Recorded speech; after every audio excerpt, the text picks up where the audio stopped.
Hello, welcome to Telugu capital TV. నేను మీ రవి. ఈరోజు మనతో ప్రముఖ అడ్వకేట్ శశికాంత్ గారు ఉన్నారు. నమస్తే సార్. నమస్తే రవి గారు. సార్, మియాపూర్లో జరిగిన సంఘటన, ఆమె మైనర్ బాలికట ఇన్స్టాగ్రామ్లో లవ్, పెళ్లి చేసుకొని తీసుకెళ్ళి చంపేశాడు. తుక్కుగూడలోనా? తుక్కుగూడలో సార్. చంపి పడేశారు తుక్కుగూడలో. అవును సార్. ప్లాస్టిక్ కవర్లోనో అందులోనో పెట్టి చంపి పడేశారని మనకి న్యూస్ వస్తుంది. ఇప్పుడే వింటున్నాం అది న్యూస్. ఇప్పుడు చూడండి, ఈ కేసులో ప్రైమా ఫేసి మనకి వచ్చిన అప్డేట్ చెప్దాము, కరెక్ట్ అప్డేట్ తర్వాత మళ్ళీ ఇద్దాము. ప్రైమా ఫేసి మనకి ఏం తెలిసింది అంటే, ఈ అబ్బాయి ఇన్స్టాలో ఫ్రెండ్స్ అయ్యారు ఫస్ట్. ఈ అమ్మాయి ఇంకా మైనర్ బాలికే, ఇప్పటికీ మైనర్ బాలికే. మైనర్ బాలికని ఆ అబ్బాయి ప్రేమిస్తాం జరిగింది. తర్వాత పెళ్లి చేసుకున్నాడు అన్నది కూడా మనం వింటున్నాము.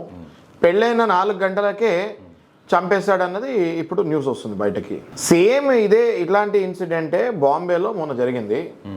ఓకే, కానీ ఆ అమ్మాయిని చంపలేదు. అందులో మైనర్ బాలికతోటి ఫిజికల్గా ఇన్వాల్వ్ అయ్యి, ఎక్కడ ఆ అమ్మాయి ఈయన మీద రేప్ కేసు వేస్తుందో అని భయపడి, మైనర్లు రేప్ కేసు వేస్తే అది పోక్సో చట్టం కిందకు వస్తుంది, దానికి చాలా కఠినమైన శిక్షలు ఉంటాయి.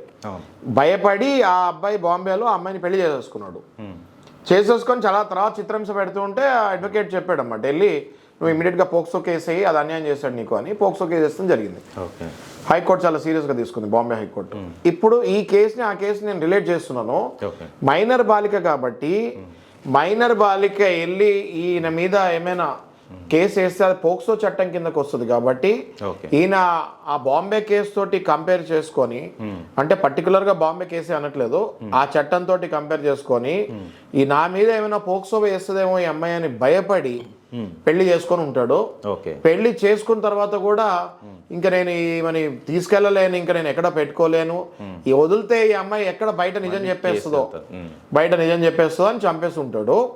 అయితే ప్రైమా ఫేసి ఇన్ఫర్మేషన్ మనకి వచ్చింది ఇక్కడ వరకే.